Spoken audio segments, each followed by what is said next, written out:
Muškarce kroz život vodi logika, a žene pokreću hormoni. Rekao mi je to jedan muški primjerak i još pritom misli da je jako mudar. Ma baš me zanima kako se on nosi sa ženama i njihovim hormonalnim promjenama. A ne, u biti sam ja monak. Ki vrag sam se ja dal na tentat da grem na tu emisiju Žene povedelje. Počas ja žuži jeli nekega vraga ti ja tu tjampaš njimi o temi babetinami i ča ta Danijela, okej, nekad je bila ona nešto ženski, mislim, vreme leti njom, mislim, još pride onako nadrkana kako uža bitova Maja, vidi se Dalmatinka, da more peštat od jutra do sopola, mislim, smej se, sve u redu, smej se i sej tiho sej pasalo ko da nikad niš ni bilo. Kako se ti nosiš sa hormonalnim promjenama kod žena? Imaš nekoliko faza, dakle, apsolutni ignor, prije neko vremena kao pokušaš to, ali skužiš da ne ide i onda smješkom, čepići za uši, dosta tableta za smirenje i nekako prođe. I alkohol ako može, u ograničenom količinama ako ne voziš. Svaka žena ima svoju lunu. Ja mislim da PMS, to je prvo izlika za žene. To je izlika da bi nas mogli maltretirati. Ja mislim da PMS kao takav ne postoji, nego ste vi morali dati neko opravdanje za ubojstvo. U smislu, evo, PMS mi je. Dakle, PMS mi je. Dakle, to je ta priča, kad želi da je po njenom i da ti moraš biti kucao muči, onda je PMS. Najgore kad nas ne razumijete. Žena plače, a muškarac uvijek tu posjedi, evo kao ti, i gleda. Hvala ti, Zlato, hvala ti. Mi smo ispraksirali, jer taj tupi pogled te jedino spašava. Ti ne smiješ ući ko ja sad s tobom u debatu. Imaš tu facu koju moraš složiti u tupu kao ne razumijem. Plus toga žene ne kuže da muškarci imaju tu ladicu u glavi ništa. Naš ženi nije, šta misliš?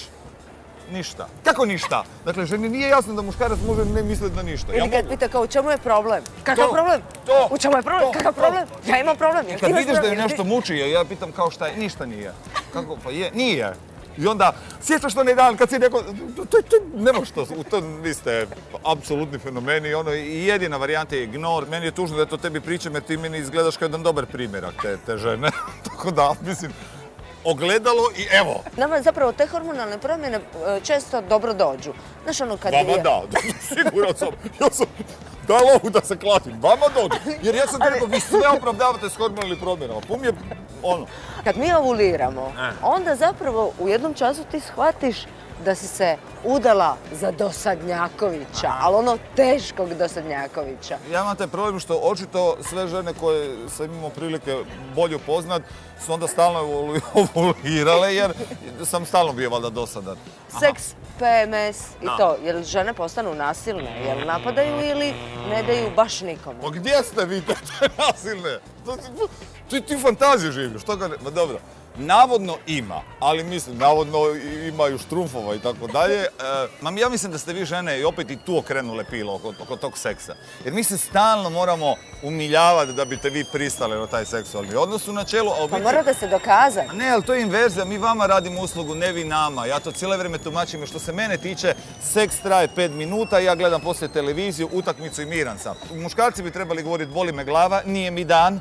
Danas me tvoja mama uvrijedila i tako te spiki, tako da Svi simptomi su mi totalno poznati. A znaš čega se ja zapravo bojim? Ulaska u menopauzu. Znaš li ti šta je to? Evo pa mama, ovako od oka, mi smo zbog menopauze imali duple račune za struju, jer moja mati je opirala tu puneštru, pa zapirala, pa je toplo, pa pomade, pa se oblači. Prozor je otvoreni. To, širom, zima, ali otvorene puneštre, bura udara, a grijanje, onda se otvorene da hajca stope. Dakle, to je jedan problem. Drugi problem je što žene osim tih fumada uđu kao jer shvate, aha, to je ta biološka urica koja radi tik-tak lagano i sad moram misliti na sebe. Vrijeme je da mislim na sebe. I onda krenu sa tim zdravim životom. Odjednom žene kao počnu malo ću džogirat, pa hranit ću se zdravo. I zapravo postajemo neke grintave babe na tečenih gležnjeva. Na grintave babe ste i prvo. Tu nema razlike. To ti misliš da niste. Vi ste grintave babe cijelo vrijeme, samo vam gležan to nateče, malo podbratka, to da, ali što se tog psihološkog stanja tiče, ja tu ne vidim razliku. Znaš kako si bezobrazan? Bezobrazan si, strava si bezobrazan. Takav sam. Morat ćemo, ovo prekidamo. Prvo uopće ništa ne znaš o menopauzi, ima da tamo prošetaš i pronađeš sve razloge o menopauzi. Ja da pitam žene. Pitaj žene. Ok. Možeš sad vidjeti ko je u pravu.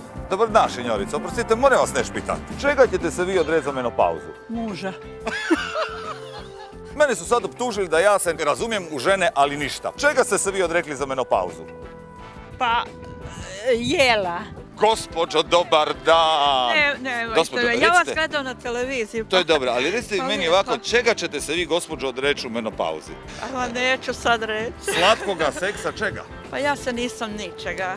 Amen, gospođo, svaka vam čast. Je li istina da vi žene prošvićete kad uđete u tu menopauzu?